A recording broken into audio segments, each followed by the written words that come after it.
আল্লাহর এক নাম কি? আজিজুল হাকিম।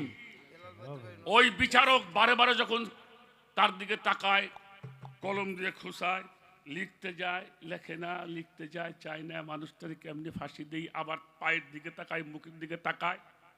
হ্যাঁ, তখন আল্লাহ হলো ন্যায় বিচারক।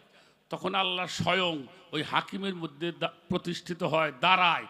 উনি যা লেখে তাই হয়, কারণ উনি আজিজুল হাকিম। ওই শক্তি তখন ওই জজ সাহেবের মধ্যে বিদ্যমান ছিল, তাই লেখছে। আর উনার কথাও কখনো নড়চড় করা যাবে না। কথাটা কি বুঝাইতে পারছি? এটা উনি বলছে না।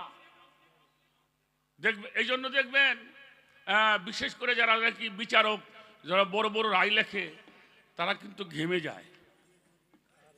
ঘামে না? ঘামে। আগে, এখন তো ফ্যান হয়েছে, আগে ওই যে কেতা আসিল, হ্যাঁ, ওই কেতা আসলে পাশে বসে টানতো,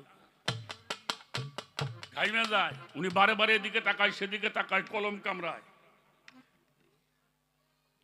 তখন আমার প্রভু পরওয়ারদিগার ওই মানুষটার কাছে হাজির নাজির থাকে।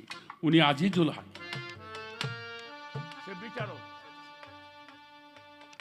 আমার কথাটা বুঝাইতে পারছি? এটা বুঝতে হবে। আল্লাহ অসুখ তো আল্লাহ দেয়, সারাইও আল্লাহ, কিন্তু ডাক্তার মাঝখানে লাগে না। মানুষ যেমন গোমরা হয়, ওই গোমরার থেকে ফিরাবার জন্য সর্বকালের সর্বযুগে নবী রাসূল ওলিয়া উলিয়া পাঠিয়েছেন। আল্লাহ বলছে, আমি ওই জাতিকে তখনও ধ্বংস করি না যতক্ষণ পর্যন্ত আমি রাসূল প্রেরণ না করি।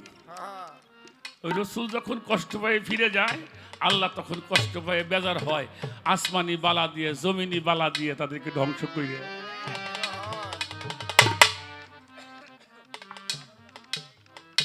একটা গান করি নাকি? একটা গান করে নেই। একটা গান গাইছে, কি জানি গানটা গাইলো, কি দিয়া করে